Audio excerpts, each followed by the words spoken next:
A história da humanidade está registrada em livros, manuscritos, jornais, fotografias, documentos, filmes e áudios. Para garantir a preservação de todo esse patrimônio documental, a Unesco criou, em 1992, o programa Memória do Mundo.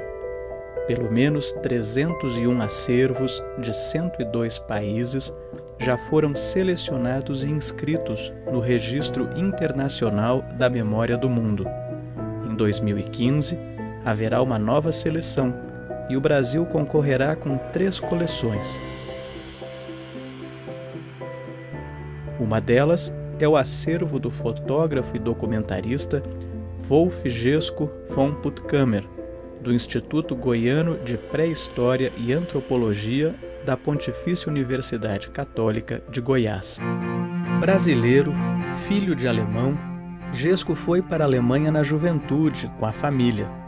De acordo com as coordenadoras do acervo de Gesco, ele e o irmão acabaram presos durante a Segunda Guerra Mundial sob suspeita de espionagem e teriam ido parar em um campo de concentração.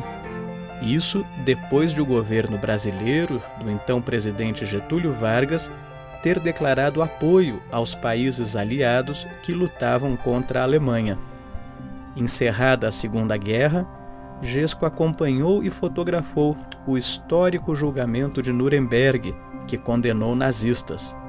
Já de volta ao Brasil, ele e a família instalaram-se em Goiás. Gesco foi então contratado para atuar como relações públicas de Brasília durante a construção da capital brasileira, inaugurada em 1960. Com sua câmera, Gesco registrou a saga de milhares de trabalhadores que ergueram a cidade. Convidado pelos irmãos e indigenistas Vilas Boas, ele tomou parte em expedições que fizeram os primeiros contatos com povos indígenas no Xingu e outras áreas do Brasil.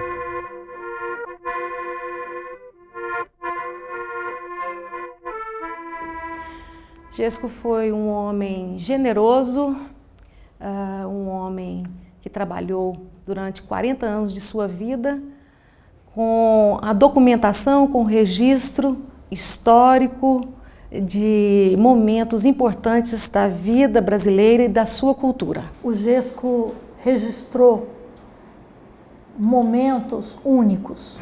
Eu acredito que 90%, talvez 100% do que ele tenha registrado foram momentos que não houve a menor possibilidade de acontecer novamente.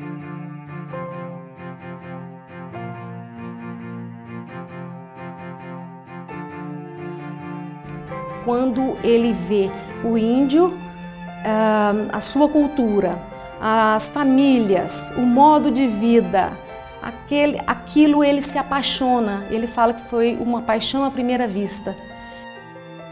Ele registrou os índios na fronteira com o Peru, na fronteira com a Venezuela, com o Suriname. Ele registrou muitos grupos que já desapareceram.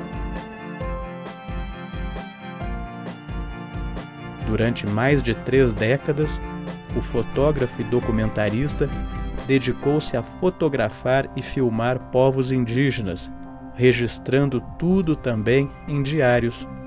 Suas imagens viraram documentários exibidos pela BBC de Londres e reportagens publicadas nos Estados Unidos, na revista National Geographic.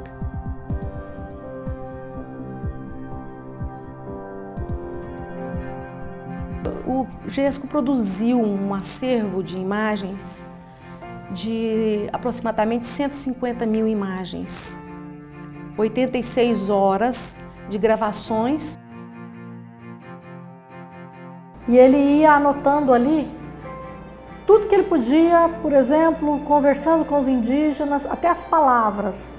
Ele chegava num grupo diferente ele começava a perguntar de novo: como é mãe, como é pai, como é filho, como é panela, como é facão, e ele ia anotando.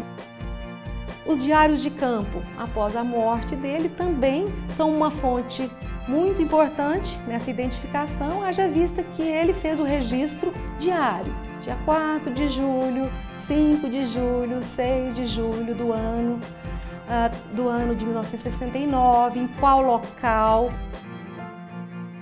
Essa ideia de como preservar esse conjunto inteiro é que motivou, quando nós soubemos do Memória do Mundo, que é um selo, uma marca de reconhecimento de que esse é um patrimônio importante, que é um legado que precisa ser preservado para se passar para a humanidade, garantir que tudo isso chegue no futuro, e quando eu falo em futuro eu quero 200 anos, 500 anos, 1000 anos, preservado. Aquilo que o índio mais tem medo, que é ser fotografado, porque a fotografia rouba a alma dele, ele agora está tendo a oportunidade da fotografia devolver a alma para ele.